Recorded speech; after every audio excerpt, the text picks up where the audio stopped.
അലൈക്കും വറഹ്മത്തുള്ളാഹി വബറകാതുഹു. നമ്മുടെ 5ാം ക്ലാസ്സിലെ വിദ്യാർത്ഥികളുടെ രക്ഷിതാക്കളും വിദ്യാർത്ഥികളൊക്കെ ശ്രദ്ധിക്കുക. ചെറിയ ഒരു റിവിഷനും ചെറിയ ഒരു മോഡൽ ക്വസ്റ്റ്യൻ പേപ്പറാണ് വിശകലനം ചെയ്യുന്നത്. തജ്വീദാണ് നാളത്തെ വിഷയം. വളരെ മനോഹരമായിട്ട് ഉത്സാഹത്തോടുകൂടെ സംഗതി കാര്യങ്ങളൊക്കെ മനസ്സിലാക്കിയിട്ട് ഉത്തരം എഴുതാൻ വേണ്ടി ശ്രമിക്കുക. തജ്വീദ് അങ്ങനെയാണ് നമ്മൾ മനസ്സിലാക്കേണ്ടതും. തജ്വീദ് എന്തിനുള്ളതാണ്? നമുക്കറിയാം, വിശുദ്ധ ഖുർആന്റെ പാരായണം മെച്ചപ്പെടുത്തുക എന്നുള്ളതാണ്. നമ്മുടെ ഈ ചാനലിൻ്റെ പേര് തന്നെ മദ്രസ ഖുർആൻ പഠന സഹായി എന്നുള്ളതാണ്. സാധാരണക്കാരായ ആളുകൾക്കൊക്കെ, പ്രത്യേകിച്ച് മുതിർന്ന ആളുകൾക്കൊക്കെ വളരെ മനോഹരമായിട്ട് പാരായണം ചെയ്യാൻ കഴിയുന്ന രൂപത്തിലുള്ള ചെറിയ ചെറിയ ക്ലാസ്സുകളൊക്കെ ഉണ്ട്. ആദ്യമായിട്ട് കാണുന്നവരൊക്കെ എന്ത് ചെയ്യുക, ചാനലൊന്ന് സബ്സ്ക്രൈബ് ചെയ്യുക. ഉപകരിക്കുമല്ലെങ്കിൽ എന്ത് ചെയ്യുക, ലൈക്ക് കാര്യങ്ങളൊക്കെ, കമൻറ്റും കാര്യങ്ങളൊക്കെ നിങ്ങളെ വിലപ്പെട്ട അഭിപ്രായങ്ങളൊക്കെ അറിയിക്കുമെന്ന് പ്രതീക്ഷിക്കുകയാണ്. ഇൻഷാ അല്ലാഹ് ചോദ്യത്തിലേക്ക് കടക്കുകയാണ്. ചോദ്യത്തിൻ്റെ കൂടെ തന്നെ നമുക്ക് എന്ത് ചെയ്യാം, വിഷയങ്ങൾ പറഞ്ഞുകൊണ്ട് പോകാം. സാധാരണ തരാറുള്ളത് യോജിച്ചവ ചേർക്കാനുള്ളത് ബോക്സിൽ നിന്ന് ബ്രാക്കറ്റിൽ നിന്നൊക്കെ എടുത്ത് എഴുതാനുള്ളതാണ്. ഇവിടെ തന്നിട്ടുള്ളത് യോജിച്ചവ ചേർക്കാനുള്ളതാണ്. ഒന്ന്, റമളാൻ. അതിന് പറ്റിയ നേരെ യോജിച്ചവ എന്ത് ചെയ്യാം, ഒരു വര വരച്ചു കൊടുത്താൽ മതി അല്ലേ? ഇങ്ങനെ വരച്ചു കൊടുക്കുക. ഏതിനാ വരച്ചു കൊടുക്കുക? ഇപ്പുറത്തുള്ള ഇടത് ഭാഗത്തുള്ള നോക്കി, ഖുർആന്റെ ശാപത്തിന് കാരണമാകുന്ന കുറ്റമാണ് റമളാൻ. അങ്ങനെയാണോ? കുറ്റാണോ? ഓരോ മുസ്ലിമിനും അനിവാര്യമാണ് റമളാൻ ആണോ? തദ്ബീർ, ഖുർആൻ അവതരിച്ച മാസം. അപ്പം തന്നെ ഉറപ്പായി റമളാൻ എന്നുള്ള ആകെ ഒറ്റ ഒരു മാസത്തിൻ്റെ പേരെ കൊടുത്തിട്ടുള്ളൂ. ഖുർആൻ അവതരിച്ച മാസത്തിലേക്ക് നേരെ വരച്ചു കൊടുക്കുക. നിയമം പാലിക്കാത്ത ഖുർആൻ പാരായണം ആളെ വരച്ച് കാണിക്കേണ്ട ആവശ്യമൊന്നുമില്ലല്ലോ അല്ലേ? നമുക്ക് 5ാം ക്ലാസ്സിലെ കുട്ടികളായതുകൊണ്ട് വിഷയങ്ങൾ പറഞ്ഞാൽ മനസ്സിലാവും. അപ്പം നിയമം പാലിക്കാത്ത ഖുർആൻ പാരായണം അതേതാ? ഖുർആന്റെ ശാപത്തിന് കാരണമാകുന്ന കുറ്റമാണ്. അതാണോ? അല്ലേ? അതാണ് അല്ലേ? തൗബ സൂറത്തിൽ. അപ്പോൾ ഒന്നാമത്തെ നോക്കണ്ട, ഓരോ മുസ്ലിമിനും ഇനി വരച്ചത് പിന്നെ നമുക്ക് വരച്ചു നോക്കേണ്ട ആവശ്യമുണ്ടോ? ഇല്ല. ഓരോ മുസ്ലിമിനും അനിവാര്യമാണ് തദ്ബീർ. ഖുർആൻ അവതരിച്ച മാസം ബിസ്മി ഓതരുത് അല്ലേ? തൗബ സൂറത്തിൽ ബിസ്മി ഓതാൻ പാടില്ല എന്ന് നമുക്കറിയാം. മിതമായ വേഗതയിൽ വേഗത ഉണ്ട്, എന്നാ മിതമാണ് അല്ലേ? തദ്ബീർ എന്ന് പറഞ്ഞാൽ സാധാരണ വളരെ സാവകാശത്തിൽ ഓതുന്നതിന് തെർത്തീൽ എന്ന് പറയും. നോട്ട് ചെയ്യണം. ഒരു എന്ത് ചെയ്യാം, ഒരു പേപ്പറിൽ എഴുതി വെച്ചോളി. തെർത്തീൽ എന്ന് പറയും. ഒന്നുകൂടിയും ആ സാവകാശത്തിങ്ങനെ ഒന്നുകൂടിയും വേഗതയിൽ, അതിന് തദ്ബീർ എന്ന് പറയും. കുറച്ചും കൂടി ഫാസ്റ്റായിട്ട്. എങ്ങനെ ഓതിയാലും നിയമത്തിന് വിരുദ്ധമായിട്ട് ഓതാൻ പാടില്ല. അത് ഖുർആന്റെ അത് പ്രത്യേകം ശ്രദ്ധിക്കുകയാണ്. സ്പീഡിൽ ഓതിയാലും കുറച്ച് സ്ലോവിൽ ഓതിയാലും അല്ലേ, തെർത്തീൽ ഓതിയാലും തദ്ബീറിൽ ഓതിയാലും ഹദറിൽ ഓതിയാലും, കുറച്ചും കൂടി സ്പീഡിൽ ഓതുന്നതിന് ഹദർ എന്ന് പറയും. അപ്പം ഈ 3 രൂപമാണുള്ളത്. പിന്നെയുള്ളത് പഠിക്കാനും പഠിപ്പിക്കാനും. നമുക്ക് പഠിക്കാൻ വേണ്ടി അതുപോലെ തന്നെ പഠിപ്പിക്കാനൊക്കെ ആവശ്യമായ രൂപത്തിൽ ക്ലാസ് എടുക്കാൻ പറ്റിയ രൂപത്തിലും ക്ലാസ് പഠിക്കാനൊക്കെ പറ്റിയ രൂപത്തിലുള്ളത് ഒരു തഹ്ഖീഖിൻ്റെ പഠനം അല്ലേ?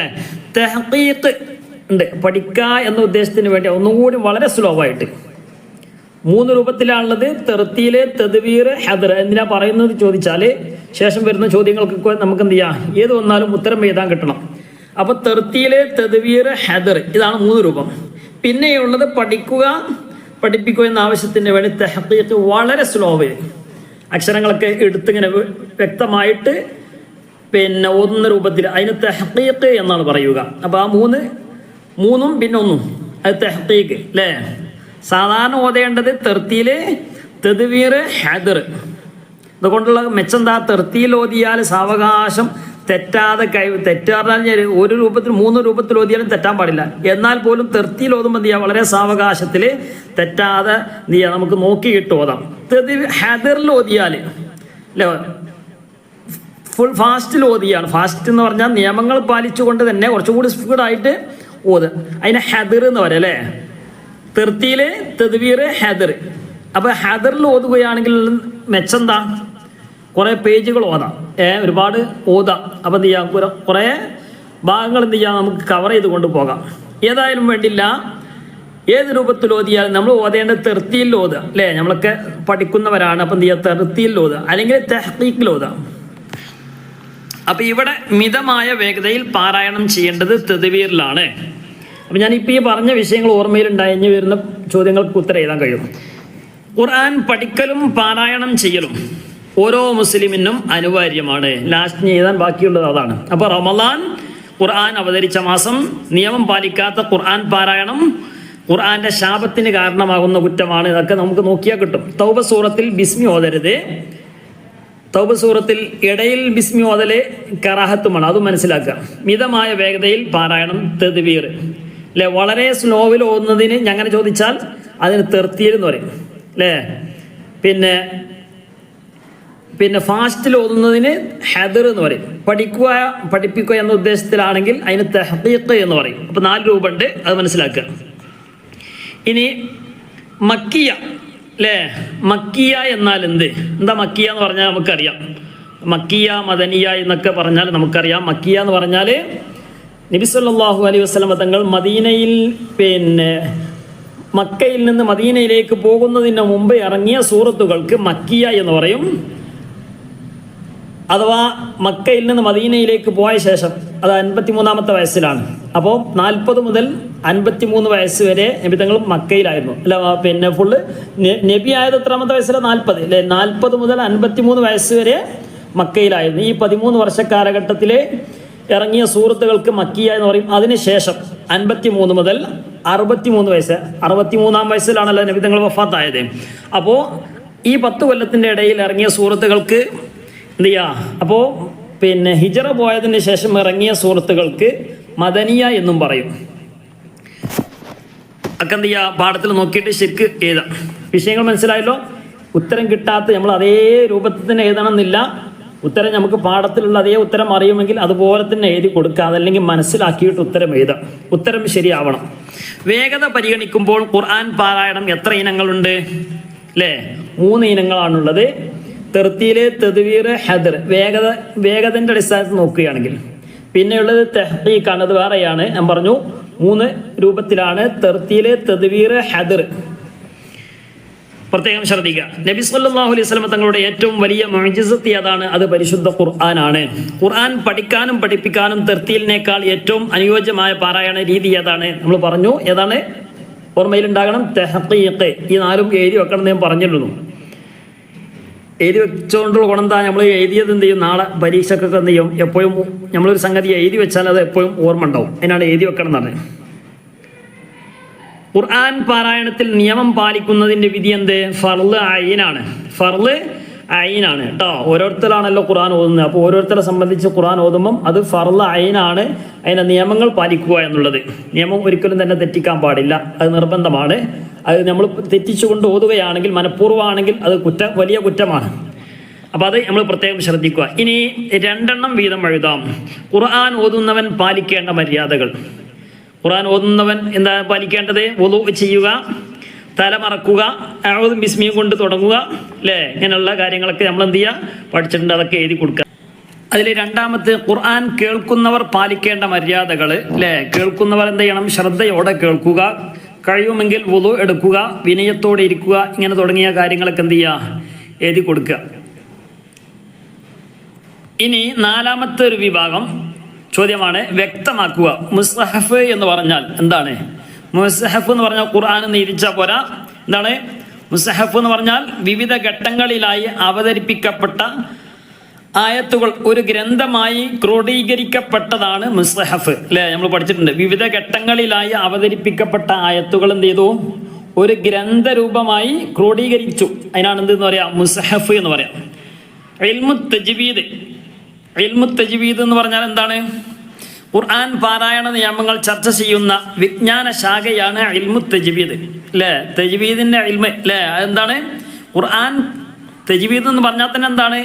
അത് നമുക്കറിയാം എന്താണ്? ഖുർആന്റെ പാരായണ നിയമങ്ങൾ ചർച്ച ചെയ്യുന്ന ഒരു വിജ്ഞാന ശാഖ അല്ലേ. ഒരു വിജ്ഞാന ശാഖയാണ് ഇൽമു തജ്വീദ്. ഹദർ എന്ന് പറഞ്ഞാൽ നമ്മൾ നേരത്തെ പറഞ്ഞു, വേഗതയിൽ പാരായണം ചെയ്യുന്നതിനാണ് ഹദർ എന്ന് പറയാം. നമ്മൾ എന്ത് ചെയ്യുക? വ്യക്തമായിട്ട് പാഠത്തിലൊക്കെ നോക്കിയിട്ട് ശരിക്കും എഴുതി പഠിക്കുക. തജ്വീദ് എന്ന് പറഞ്ഞാൽ എന്താണ്? തജ്വീദ് എന്ന് പറഞ്ഞാൽ തന്നെ എന്താണ്? അക്ഷരങ്ങളുടെ ഉച്ചാരണ നിയമങ്ങൾ പാലിച്ച് മനോഹരമായി ഖുർആൻ ഓതുന്നതിന്, ഖുർആൻ പാരായണം ചെയ്യുന്നതിന് തജ്വീദ് എന്ന് പറയും.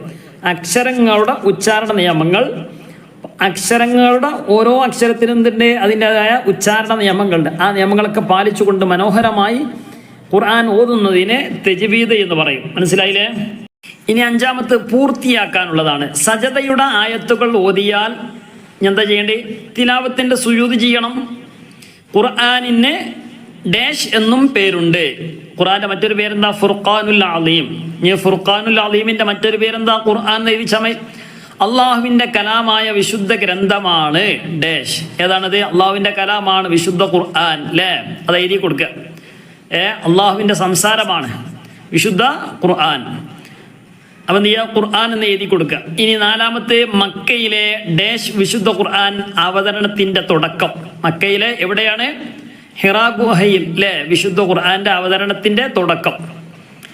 മദീനയിലേക്ക് ഹിജറ പോയതിന് ശേഷം ഇറങ്ങിയ സൂറത്തുകൾക്ക് മദീനയിലേക്ക് ഹിജറ പോയതിന് ശേഷം ഇറങ്ങിയ, നേരത്തെ പറഞ്ഞു ഏതാണത്? മദനിയ എന്ന് പറയും. അതിന് മുമ്പ് ഇറങ്ങിയതിന് മക്കിയ എന്നും പറയും. ഇനി അടുത്ത ചോദ്യം ശരി അടയാളപ്പെടുത്താനുള്ളതാണ്. നമുക്കറിയാം വിശുദ്ധ ഖുർആനിലെ സൂറത്തുകളുടെ എണ്ണം എത്രയാണ്? 114 സൂറത്താണ്. 114ാമത്തെ സൂറത്താണ് സൂറത്തു നാസ്. ഖുൽ അഊദു ബിറബ്ബിൻ നാസ്. മറക്കരുത്. മദനിയ സൂറത്തുകൾ എത്രയാണ്? നേരത്തെ പറഞ്ഞു മദനിയ സൂറത്തുകൾ എന്താണ്? നബിതങ്ങൾ മക്കയിൽ നിന്ന് മദീനയിലേക്ക് ഹിജറ പോയതിനു ശേഷം ഇറങ്ങിയ സൂറത്തുകൾക്കാണ്. അപ്പോൾ ആ 10 വർഷക്കാലം 28 സൂറത്തുകളാണ് ഇറങ്ങിയിട്ടുള്ളത്.